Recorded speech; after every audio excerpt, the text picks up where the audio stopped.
The morning air carried a heaviness that didn't belong to a child. 9-year-old Mara Lee stood in front of the cracked mirror in her small, dimly lit bedroom, tracing the purple bruise spreading across her left eye. It wasn't the first time she'd seen it, the mark of someone else's anger. But it felt different today. She wasn't sad anymore. She was just tired. Behind her, a backpack leaned against the wall, patched and frayed, the only thing she truly owned. And today she had a plan. She wasn't going to cry at school again. She wasn't going to pretend she tripped. She was going to find help. Real help. If you believe in kindness, second chances, and standing up for those who can't fight back. Please take a moment to like, comment, share, and subscribe to Kindness Corner. Your support helps us spread stories that remind the world compassion still exists. Mara walked to school with her head down, every step heavier than the last. Her school uniform hung loose on her thin frame, and her sneakers were torn at the soles. Behind her black eye was a story no one cared to ask about, a mother lost to addiction, a father she'd never known, and a boyfriend who treated her like a punching bag. Teachers noticed, but said nothing. Social services will look into it, they'd said. But nothing changed. Every night she'd stare at the ceiling, wishing someone, anyone, would care enough to stop it. That day during lunch, Mara sat alone at the corner of the playground. The laughter of other children stung worse than her bruises. A group of older girls whispered as they passed, pointing at her face. She probably deserved it, one of them muttered.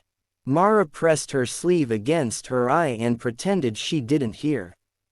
That's when a low rumble broke through the distant hum of the town, the sound of motorcycles echoing from the road beyond the schoolyard fence. She lifted her head, her eyes narrowing at the sight of a line of chrome and black leather rolling past. They were loud, unapologetic, and unafraid. Everything she wasn't. Later that afternoon, when school let out, Mara walked past the same road. The motorcycles were parked outside a small diner, a local stop for bikers passing through. She hesitated at the corner, her heart racing. She didn't know what she was doing, only that something inside her pushed her forward. The bell above the diner door jingled as she stepped in, the smell of oil, coffee, and smoke filling the air. Heads turned. 20 or so men in leather vests glanced up, tattoos winding down their arms, patches that read Hell's Angels stitched in red. For a moment, silence. Then one of them, a large man with graying hair and kind eyes, spoke. "Hey, sweetheart, you lost." Mara didn't answer. She stood trembling, clutching her backpack straps. Then, in a voice so small it almost broke, she said, "Can one of you be my dad, please?" The diner went quiet. A few of the bikers exchanged looks, some confused, some shocked. The old man set his coffee down and knelt beside her. That's when he noticed the bruise. His expression changed. "Who did this to you?" he asked softly. Mara's lips quivered, but she didn't speak. She didn't have to. The silence told them everything. Within minutes, they had her sitting at a booth wrapped in a blanket one of them found in a saddle bag. She told them bits and pieces, her mother's boyfriend, the yelling, the beatings, how no one at school ever believed her.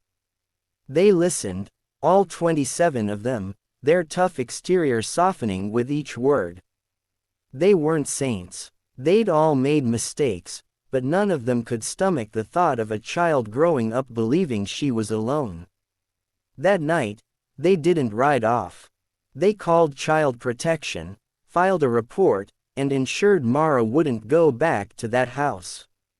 The next morning, word had spread a little girl had walked into a biker diner and changed 27 hardened men. But what no one expected came the next day. At 8:15 a.m., as students filed into East Hollow Elementary, the distant roar of engines rolled over the quiet street. Teachers peered out the windows, parents gasped, and children pressed their faces against the glass.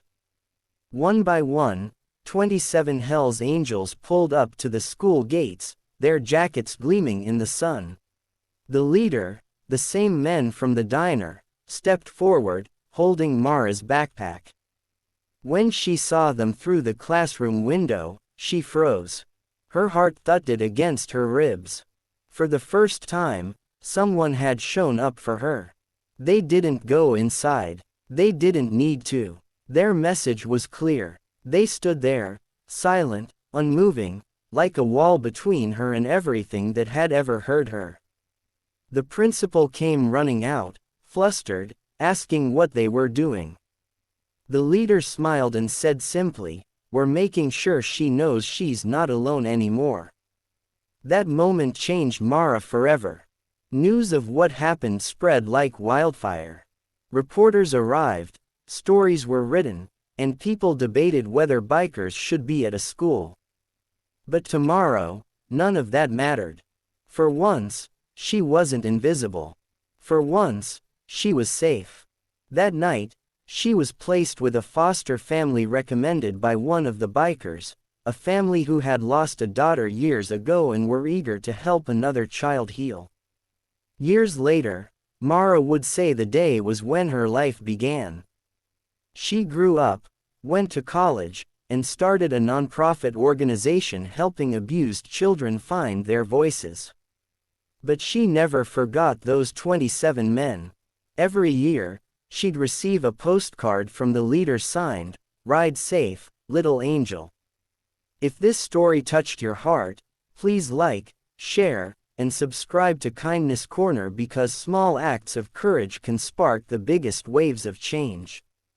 Before we end, tell us in the comments, what would you have done if a child like Mara asked for your help? Mara's story reminds us that family isn't always blood. Sometimes it's found in the most unexpected places, in people brave enough to stand for what's right. And that's what kindness really means. Showing up when the world looks away.